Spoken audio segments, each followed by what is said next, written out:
Hi, I'm Julie Thompson. Welcome to the Plymouth Planning Board candidate interview. I want to take a moment to thank our candidate for participating in this interview and collaborating with PAC TV to bring this informational programming to residents and voters this election season. Let me explain the format. We will be conducting a one-on-one interview style Q&A format with each candidate, lasting about 30 to 40 minutes. Responses will not be timed and follow-up questions may be asked during this format. We aim to ask up to about 4 questions, but that will depend on the length of the responses, along with any follow-up discussion during this exchange. Candidates will be allowed to address anything not covered or that they would like to add clarification to at the end of the interview in their closing remarks. So let's get started. Today we're speaking with Nick Filla, one of the 2 candidates for the Planning Board in the Plymouth town election. Nick, thank you so much for joining us today. You're welcome. Okay, we're going to get right into our questions. Question number 1. The goal of every community is to be a sustainable one, offering economic opportunities, a safe place to raise a family, access to clean air and water, and a sense of community. Can Plymouth be considered a sustainable community? And if not, how can the Planning Board be part of creating this type of community? I would say it is a sustainable community. We go back, obviously, 400 years. It's always had its downtown. It's always had industry that supported, had a beautiful retail downtown. The school system has always been adaptable. When it first started, everyone was in walking distance. The village of Plymouth, which is on the east side of the highway, is probably the core part of Plymouth. And I came in 1972, and they were just developing the western part of with all the new subdivisions and shopping centers. And I think one of the big questions relative to sustainability, we do have a beautiful aquifer that we protect pretty well. We have a tremendous amount of open space. The state forest provides a real nucleus of open space. We have our beaches. We are getting a lot of apartment development now, which I begin to question. I was driving around some of the new apartment things. They're all 5 stories high, and I question what the impact of those will be in the near future. Okay, well, and we'll probably cover that a little bit further down in the questions.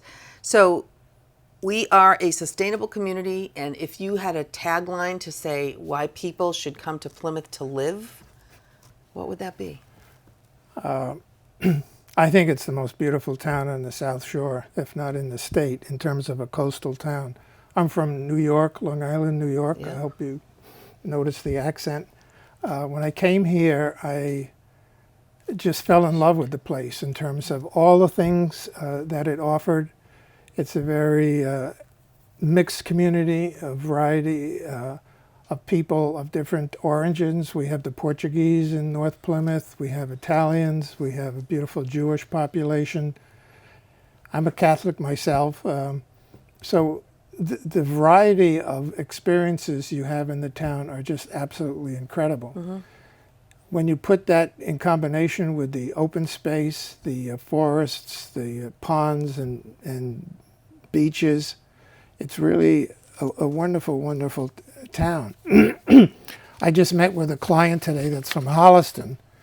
They're in their 70s. They bought a small house down on Reed Avenue, a little 900 square foot thing. Excuse me. And essentially they want to come here and live full time, which is absolutely incredible. We talked about the restaurants that they like, the places you can go to. We have a beautiful theater now. Memorial Hall has always been a venue of entertainment, and so I just think it's a great, great town. You know, I'm going to argue with you on that one. Okay, question number 2. Economic development is always a major topic of discussion in the town. Based on what Plymouth can offer, what type of business and or industry would be best suited for the town to increase the tax revenue and ease the tax burden currently experienced by the residential taxpayers without being a magnet for controversy? Well, it's certainly not the racetrack. We have a real dilemma now in terms of development. I know the selectmen have been talking about increasing the tax base. Unfortunately, with the internet, that is taken away from retail shops. It's taken away from office buildings. People are still working from their home. So there's really a vacuum in terms of existing buildings that are unoccupied and not being used.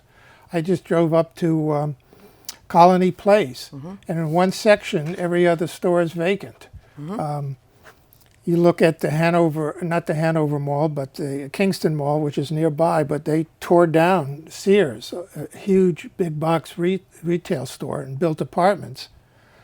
So the question is, if you were to rezone the entire town to commercial and industrial, no one would come because there's so much vacancy now, all up and down Route 3, around 128. It's something, I guess the planning board is working on a master plan, but I think there has to be studies relative to what is viable in the near future. You just can't say, oh, let's rezone it industrial, let's rezone it commercial. It won't work.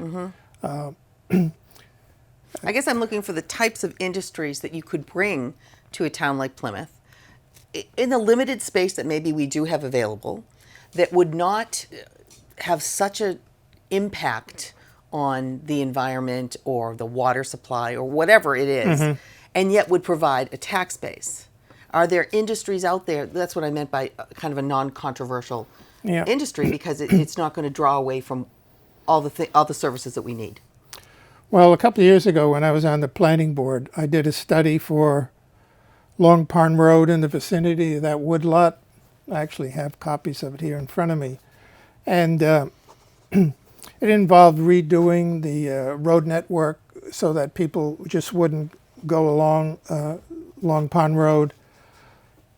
The north side, where Home Depot is, was rezoned to 5 stories. I thought that was very crucial in terms of getting the development that we need.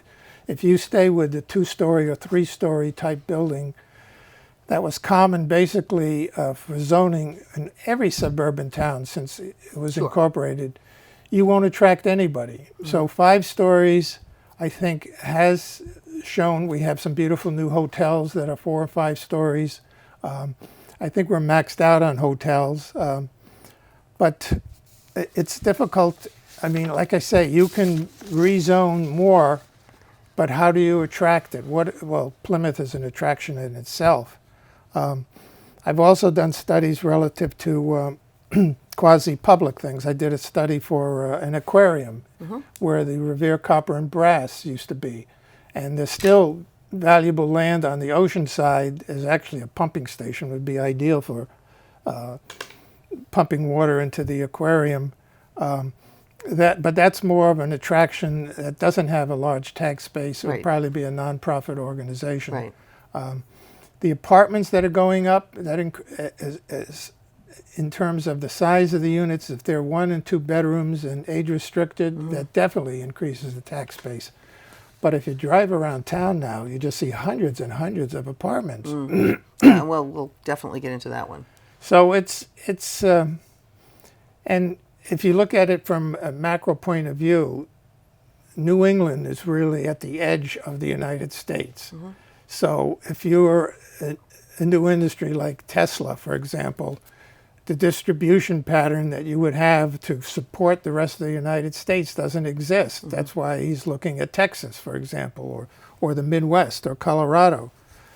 So I think your industrial commercial base is going to be limited in terms of its location, but I think that the beauty of Plymouth is people want to live and work here. So we're going to find. Now, the other thing that I think is important is we have the hospital, and there's been some brand new medical office buildings that could be developed a little bit more, a lot more, I think. And there's always the possibility of a medical college or something like that in town. Okay, excellent. Question number 3. Every year this question is asked, and we have yet to see any action on it.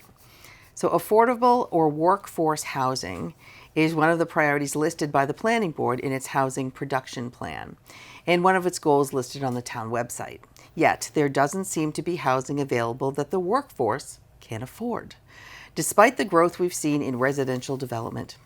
How can workforce housing actually be created in Plymouth? Is it something that is not achievable at this time, or does there need to be some kind of creative plan between the town and a private organization? Well, I think the private organization should build it, but I did a couple studies for the intermediate school on Long Pond Road. There's a beautiful piece of vacant land right in front. That would be ideal for workforce housing, for teachers, for anybody that lives nearby. I think one of the keys to do it is to find land like that that's free, I mean, that the town owns. There could be a bid that goes out saying, give us a proposal for this, and we'll sell you the land for $1 or something like that. The cost of materials is killing everything right now. Right. And some of the building regulations are tough too. But I think one of the keys is to find land that the town owns that's in a nice area, that's not remote, that can do that. And every school, if you look at every school, there's quite a bit of property that's not devoted to recreation fields that could be used for that. The new high school, for example, has plenty of land that's non-athletic. And that would be an ideal location for the new high school. Well, actually, there's two. Yeah. Off of Obrey Street. You could attract people at the hospital. You could attract all kinds of workers there, including the teachers and faculty and whatever. So how would you define workforce housing? I mean, what would it look like? I think it's sort of starter housing, I would think. Probably you could have studio apartments. You could have 1 and 2 bedroom. I think when everyone starts young, they sometimes get married and have families and they want to expand. But I think, but it would be a mix. I think you have to do, this couple that I just dealt with, they're a retired couple. One was a postman and she worked for a TV station. But all their needs are just 1 and 2 bedrooms. Right. They're looking for for the grandchildren, a space for the grandchildren to come. When they visit, and, so there wouldn't be a 4-bedroom house, with a swimming pool. On a big piece of land. Yeah. Yeah. Okay. It still Gotta hasn't find been free done. land. Huh? Free land. Yeah. And we have plenty of it in Plymouth. Yep. Okay. Each board in town can look at the same issue and come at it from different viewpoints to address it in their own bubble, if you will. Is that the most efficient way for the boards to work towards solving an issue? Or would it be possible for there to be quarterly, maybe public meetings, where boards and committees could gather together to work on a singular issue in the same room in tandem? Yes, it is possible. When I was on the planning board, we were working on the new schools. And the planning board and the selectmen had, I think, a meeting once a month. I don't know if they do that anymore. But we got together, discussed the issues, see what their perspective is, see what our perspective was. I think it should be with the school committee, for example, unless it's not a school issue. Right. If you go to different towns to get a permit, for example, I'm doing a child care center in Yarmouth. They have a meeting with the DPW, the police department, the fire department, as an informal meeting with a developer to iron out questions, and that gets relayed back to the various boards. And I think, I don't know why we don't do it more. And even more presentations to town meeting would be worthwhile, or having the precinct captain come to these meetings too. Yeah, just to share the information, Yes. Especially where it seems that there are boards and committees that are working basically on the same issue. They just have their little piece of it. Yeah. And Well, sometimes that's I wonder government, unfortunately. if you got all in the same room and kind of had a think tank. I think we ought to incorporate that into either a bylaw or whatever to make sure it's done on a regular basis. And not just, like I said, when I was on the planning board, We met with the selectmen several times, and they didn't know we were working on something, and we didn't know they were working on something. Right. So it's amazing how, even in the same town, how there's really a lack of communication. You know, the fire department is an important asset in terms of how development should happen. Sure. Yeah. Yeah, there's a lot of stakeholders Yeah. in any kind of development. Yeah. Is there any particular part of the planning board that you think, the board that you're running to be on, that needs to be changed, or a different way that they do business? Is there something that you think isn't done as efficiently as it could be done? Well, my thing is, and this would require a change in state law, I think the planning board, excuse me, should be the permit granting authority for special permits. What happens now is we review a special permit, and we have staff, we have professional staff, we bring in engineers, and we make a recommendation to the Board of Appeals. And we have citizen input, all kinds of information. Pine Hills, we spent 1.5 years with all kinds of specialists in determining how the land should be used.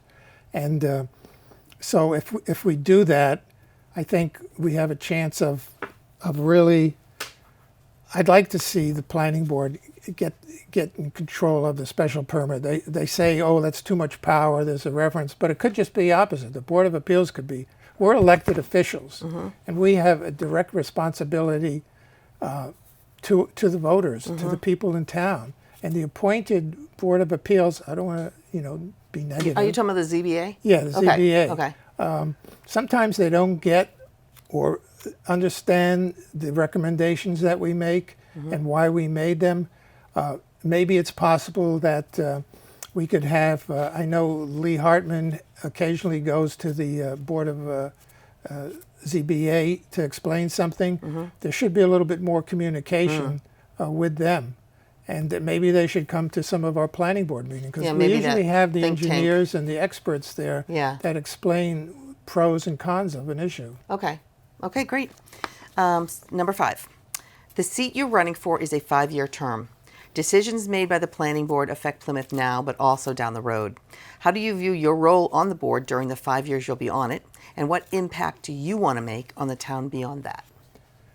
Well, having been on the planning board, I can say that we've had 2 major projects, Pine Hills and Red Brook, that I think have been totally beneficial to the town.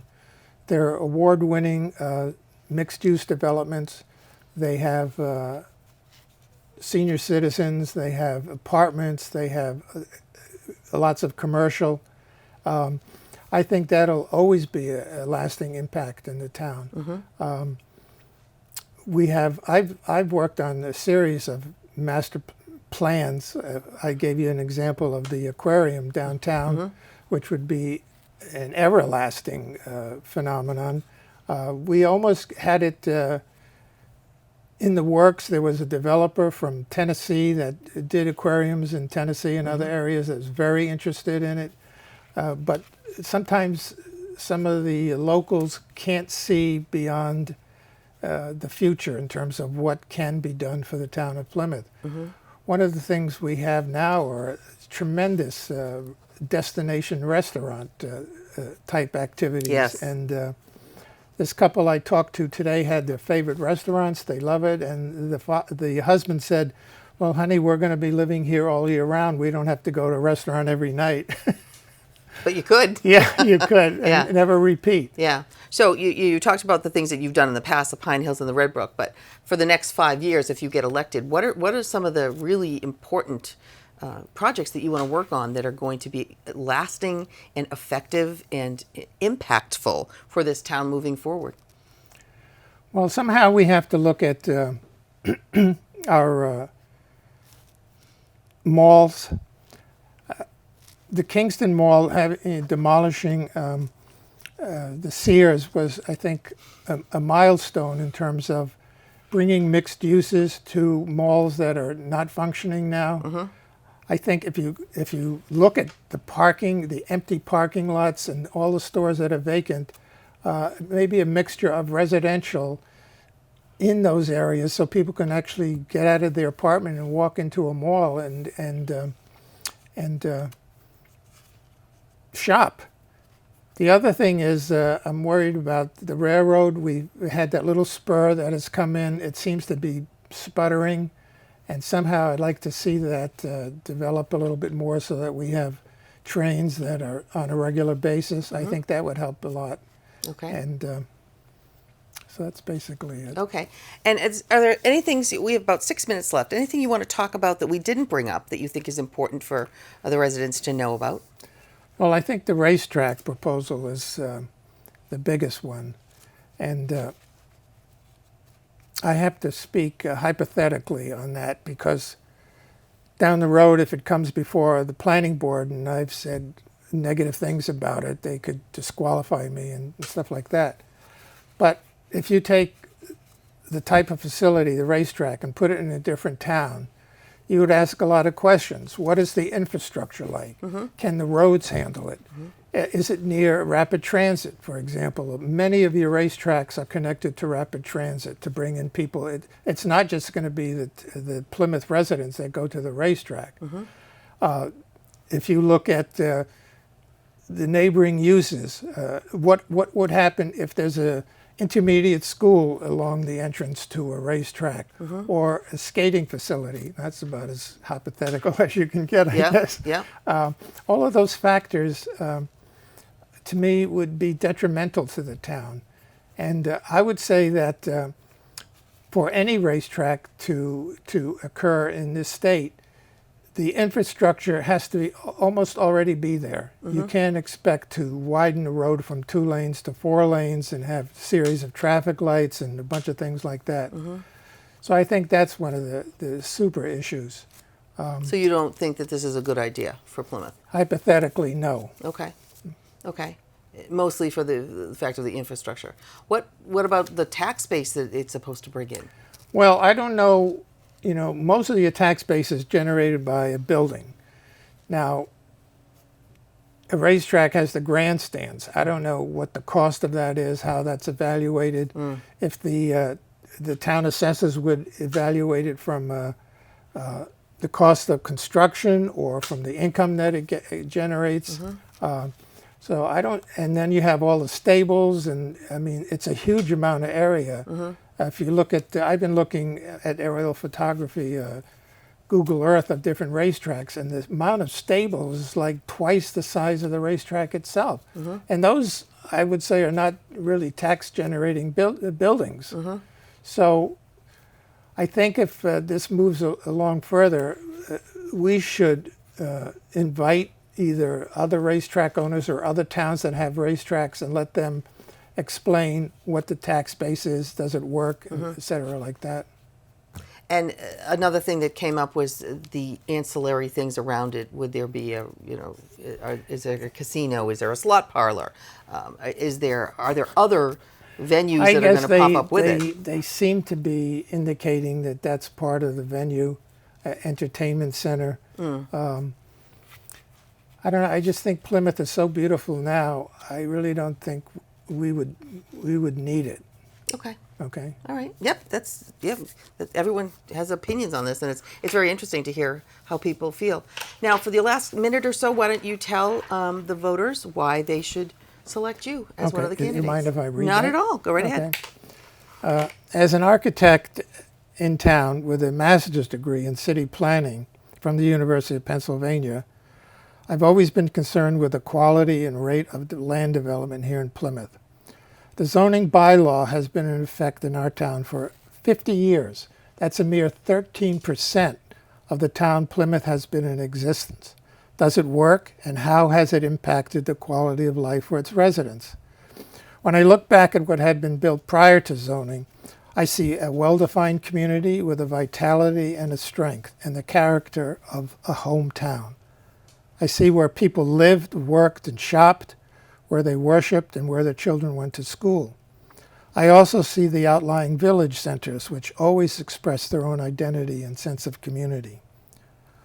Finally, I see the vast forests, streams, ponds, coastline, and bogs, which have always been an essential part of the character of Plymouth. As a member of the Planning Board, I will rely heavily on this well-defined sense of community to serve as a basis for future master planning, to provide solutions to our vast array of planning issues. We must reinforce and revitalize our downtown and our tourist-related areas. We must continue to strengthen and expand the commercial base, and we must guarantee to future generations the protection of our natural resources and the enhancement of our parks and recreation areas. In dealing with these planning issues, I would use as my guideline a simple question: does it make Plymouth a better place to live in? Okay, thank you. Okay. We'd like to thank Nick very much for participating in this interview. We wish you the best of luck throughout your campaign and in the election. For our viewers, thank you for joining us. If you're interested in watching replays of this interview, please visit our website, pactv.org/elections, for replay times and online viewing options, including PAC TV's on-demand and streaming service, PAC TV Prime. And please make your choices heard by voting in the election on Saturday, May 21st. Thank you and good day.